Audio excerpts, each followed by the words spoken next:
Ladies and gentlemen, welcome back to Leaders Dialogue Show. We are still talking about maximizing our potential and zeroing down to our limitations and how can we still be productive, Mr. John Nganga, whereas we still have limitations. How can we still be productive? So you say the first limitation is money, and you have talked about how to sort it out. The second limitation we have talked about is lack of wisdom, therefore you are not thinking clearly. The third limitation we have talked about is not understanding the customer requirements. It's not that your business could not be bigger, but you did not understand the customer requirements, and that can be a problem. I think the next limitation which you need to talk about that stop us from realizing our potential, I now want to turn to you. Not looking after yourself well. You have good ideas, but you don't look after yourself well. Personal development is what's the problem. Yes. You know, for example, if you went to school in a certain area, if you are not reading, things are changing so fast that you will still bring a solution based on your degree.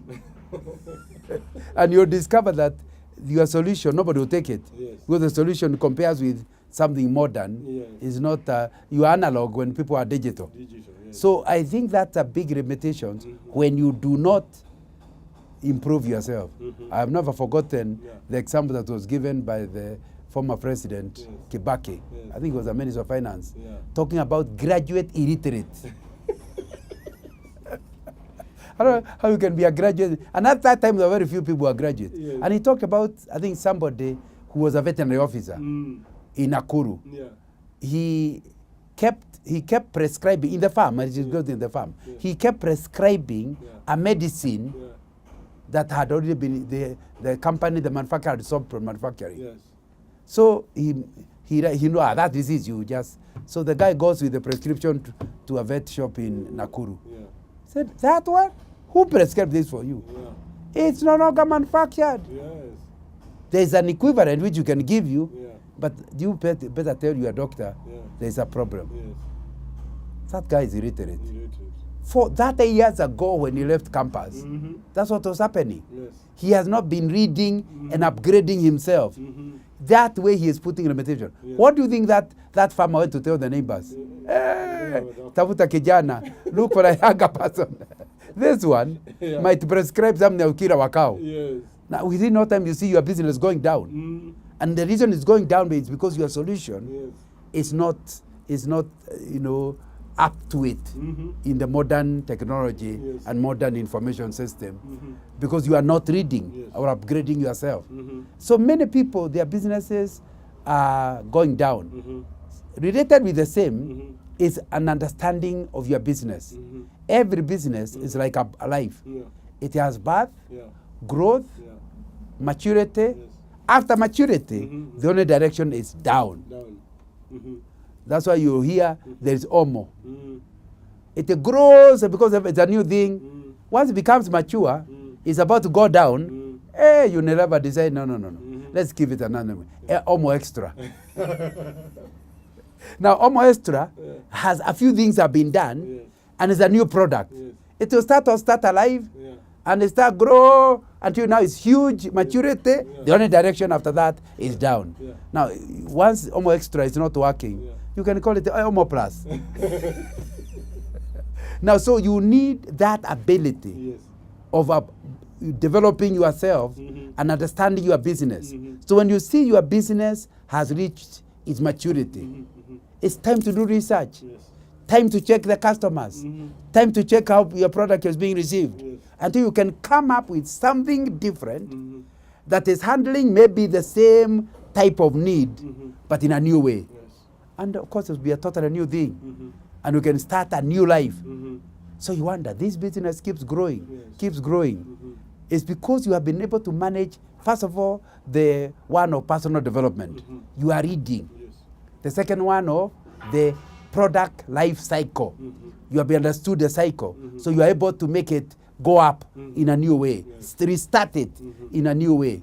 So you are able, that way, you are dealing with the challenges of the challenge that is stopping your potential of understanding, whether it is your own personal development. Yes. But you see that not personal. By the time it becomes a big business, the entrepreneur is a very small part of the business. Yes. It is agreeing with your HR department to put a development budget, not to develop product, but to develop staff. Yes. You know, when you develop your own staff, it means they feel indebted to you. But number two, their thinking becomes new. I still remember Shell taking me for a course in London for 3 weeks. 3 weeks. And I was in a training center, but I also moved all over Britain. Yeah. Way back, I think 1988. 1988. By the time I came back, I was clear in my mind. Yeah. Things needed to be done differently. I became district manager at the beginning of the 90s, and I realized we had too many depots in the country. Because I had gone to London, and I was able to see a depot, Demand Depot. Never heard of it. Demand Depot is a huge depot, bigger than any we have in Kenya, and they are not human beings. Not anybody there. So you come at the gate. We came as a group of us trainees. We came at the gate, and our teacher had a card. You swipe it, and you know, in 1980s, that was very new. You swipe, and the gates of the big depot just open. So that way they know who has entered. From the head office, many kilometers away, they know who has entered the depot. We went inside, we found there are some drivers alone. Fuel is being pumped from the refinery into this storage. The guy comes with a card, swipes, the vehicle goes in, he goes and locates his vehicle in the thing, but the loading hose cannot come out unless he again swipes. And when he swipes, the computer already knows the order for that lorry. So he cannot put more or a different product. I was very impressed. After that, he swipes again, the door opens, and he's out. There are no employees. And the depot are very far because it can cover a big area. So I just came and started closing depots that I could see were extra cost. Now, can you imagine how much I gained out of my training? Because when you close the whole depot, all the employees' costs are saved. Now the vehicle can move from this one, move and cover where it was covering, plus a bigger area with the staff that are here. You have saved the staff from the other place. So what I'm trying to say is that if you really want your business to operate at its full potential, it will be important to invest training of your staff so that they can help you to think of how to redevelop the product that you are giving to the customers. And it will be very, very important that one understands that as a limitation. So the people you're working with can be part of the limitation. So actually train them. The last thing I want to mention in terms of limitation is competition. Because you see, if you don't understand competition, you have the product, but it might not sell because you don't know how to handle competition. It will be important for us to understand that there's nothing wrong with the competition. You see, the competition can also help you. You know, they also advertising. When they advertise the area you are covering, people start understanding, yes, so this is an area, so there's a solution to this. Then you market your product. You are gaining from the competition. Do not seek monopoly. Because monopoly means it is you to train customers about the area of need and you to convince them. So if you learn how to handle your competition, your business will keep growing despite the competition. Why? Number one, if you are selling something the competition is selling, how are you treating the customer? Because once products are similar, what differentiates them is how the customer, we call them the soft skills.